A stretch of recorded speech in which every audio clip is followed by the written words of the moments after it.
Howdy everyone, Warsarcy here, and today we'll be taking an early look at Classic Racers Elite on Nintendo Switch. Classic Racers Elite is a Simcade rally racing game where the whole point is hill climbing as fast as you can, time trial style. The game features 12 championships of varying sizes with 50 tracks across 17 locations, with 16 cars that will unlock as you progress further into them. There's some well-recognized brands such as Fred, remember the wonderful Fred GT?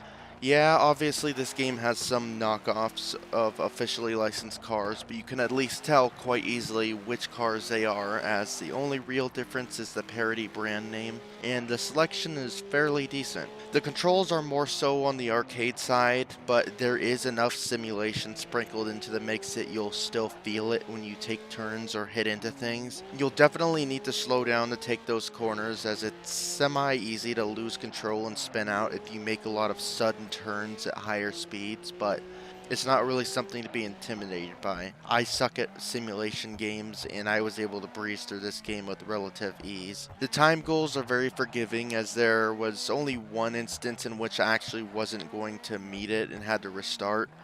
They get a bit tighter, and the lengths of the races get much longer going further in, going from a minute or less to up to 5 minutes, but by that time you'll have had plenty of time to get used to the controls, and as such they don't really feel like much of a challenge. In terms of the actual races themselves, there's plenty of races in each championship. Some of them are on the slightly shorter side, but there's also a few that really pack in a good amount of races. Each one you'll be restricted to a handful of cars to play through them with, but later on in free play mode you'll be able to use any of the unlocked cars you want on any event. There are a few repeat races throughout the career that are the same as previous tracks, just with faster cars, but most of the races are unique, and there's still a large variety of terrain, ranging from mountains, dirt, roads, city streets, and even traditional raceways. So while the game's main claim is hill climbing, there's a larger variety than just that.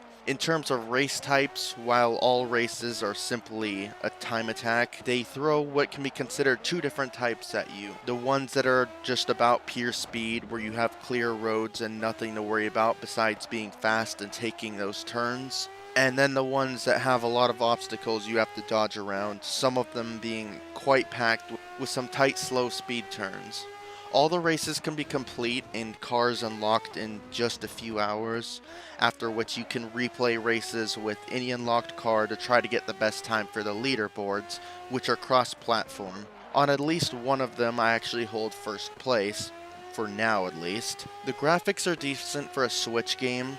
The Switch version targets 30 FPS, unsurprisingly, and for the most part it manages to maintain it. There is one track that is played twice throughout the entirety of the career, where one of the early corners causes the frame rate to drop significantly for a second or two, but that's the only real instance of frame drop I've noticed. Other than that, the game runs surprisingly smooth. This game definitely stands out from all the other mobile quality racing games dumped onto the eShop. It's got actual substance, the cars are comfortable to control, the sound design is pretty good, and there's a good amount of content. So, if you want this game yourself, it's available to pre-order on the eShop for $30. I'd like to thank Funbox Media for sending me the review key. This is Warsarcy in the Game Clips channel, and I'm out.